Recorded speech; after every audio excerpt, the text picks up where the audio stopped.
Hey everyone, just wanted to go over the Maverick Trail now that I had the plow on it.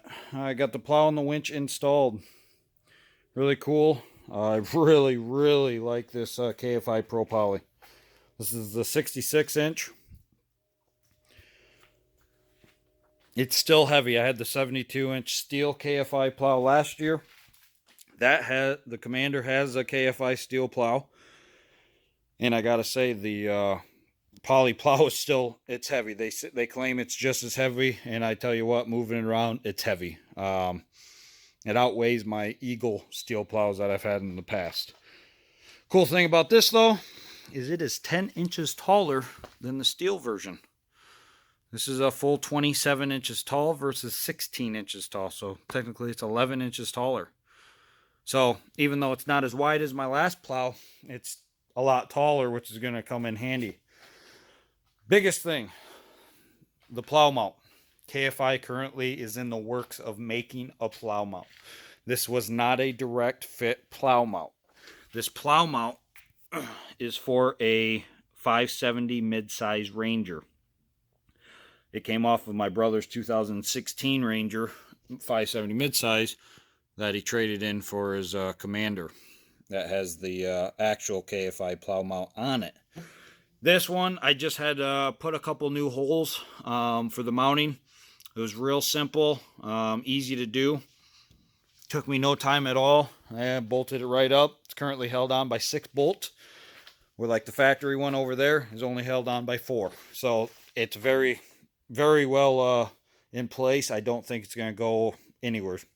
Also even has the benefit of a 2-inch receiver. If you're handy around the garage, easy thing to do. One thing I'd like to go over, the winch mounts on these machines factory are for a wide spool winch. The winch I put on here is a Viper 3,000 pound with a synthetic rope. It was a narrow spool.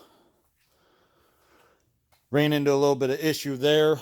I simply had to remove this plate right here that the winch fastens to, and the fair lead slash house, if that's how you sound it out, I guess. I'm not sure, but hawse, I think is what they call it, or something like that. Whatever. Needs to be wide spool. A narrow spool will not work. For the guys that aren't sure on that, let me grab the narrow spool and I'll show you. So this is the narrow spool Viper that came with my Viper winch.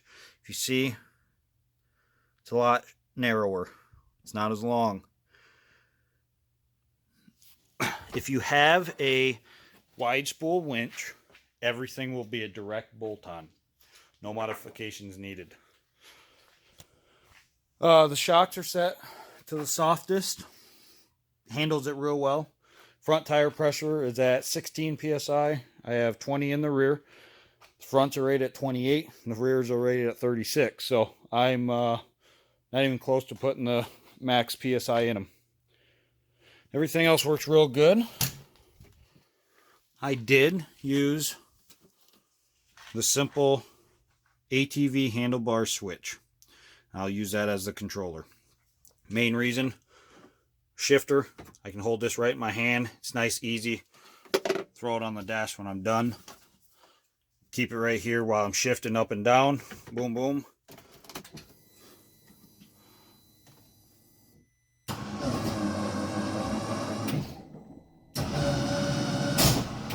Works really slick. We will have about 10 inches of snow come the end of this week in the forecast anyway. So hopefully we have 10 inches of snow by the end of this week. But I'll get out, take some video of it plowing. I came from my 2016 Defender HD8 XT that was fully cabbed with a 72-inch KFI steel plow. So it'll be a big difference compared to what I had as far as machine size, but these little trails are not that light as you would think, so they still have good weight, which I'm fond of. I think that's great that they're still a heavy machine. Plow's not as wide, but it's 10 inches taller, so that's going to come in handy. So more videos to come, hopefully Thursday, Friday when I start plowing with it. So I'll have more insight on it then and let you all know. Thanks.